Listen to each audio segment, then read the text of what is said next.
ఒక చిన్న మంచి మాటలో ఏంటంటే ఇతరుల వద్ద లాక్కొని తినేవాడికి ఎప్పటికీ కడుపు నిండదు. ఉన్నంతలో అందరికీ పంచుతూ తినేవారికి ఆకలి ఉండదు. ఇది మాత్రము అక్షరాల నిజం ఫ్రెండ్స్. ఇతరుల వద్ద లాక్కొని తినేవాడికి ఏంటంటే ఎంతసేపు వాని దగ్గర ఎవడు బాగుంది వాని దగ్గరికి వెళ్ళి రావాలి రావాలి రావాలి అని అదే ఆలోచిస్తూ ఉంటాడు. ఉంటే తినాలనే వాడికి కడుపు నిండినట్టుగా ఉండదు. కానీ మన దగ్గర ఉన్న దాంట్లో నుంచి నలుగురికి పంచుతూ తింటే అబ్బా అందరికి పెట్టారు, మనిషి కింద పెట్టారు, నాకు కూడా పర్వాలేదు, ఆకలి తీరింది అనే పద్ధతిలో కూడా జీవించవచ్చు.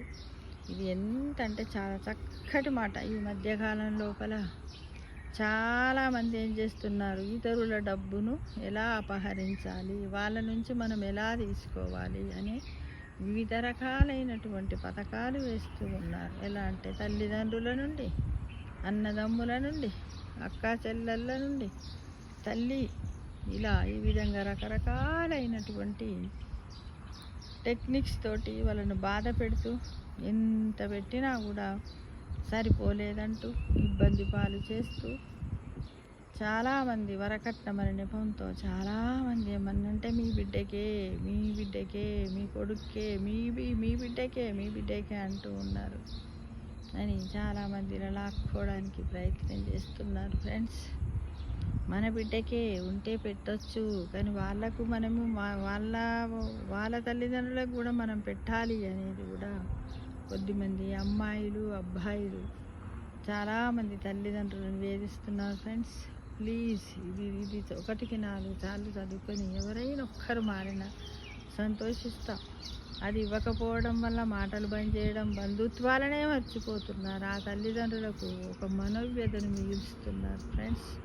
సొసైటీలో చాలా జరుగుతున్నాయి, చాలామంది చెబుతున్నారు. మా ఫ్రెండ్స్ చాలా బాధపడుతున్నాం, అంతటా వింటున్నాం, అంతటా చూస్తున్నాం.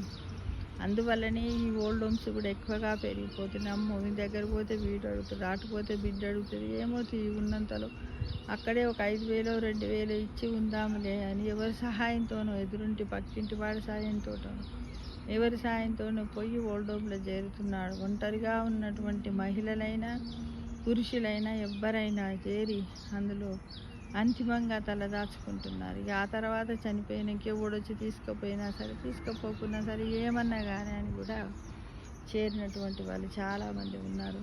అలాంటి పని చేయకండి. చేసినట్టయితే ఇప్పుడు వీళ్ళకైంది, ఆ తర్వాత మీకు అవుతుంది.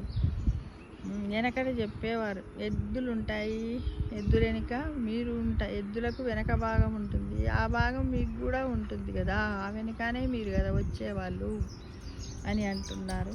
కాబట్టి అది గమనించుకొని యువకులారా, మీ తల్లిదండ్రుల ప్రేమకు దూరం కాకండి, వాళ్ళని సంతోషపెట్టండి. వాళ్ళని సంతోషపెడితేనే పరమాత్మ కూడా సంతోషిస్తాడు. మీకు, మీ పిల్లలకు, మీ కుటుంబ సభ్యులందరికీ కూడా మంచి జరుగుతుందని ఆశిస్తూ ఈ వీడియో చేయడం జరిగింది ఫ్రెండ్స్. ఎవరిని ఉద్దేశించి కాదు.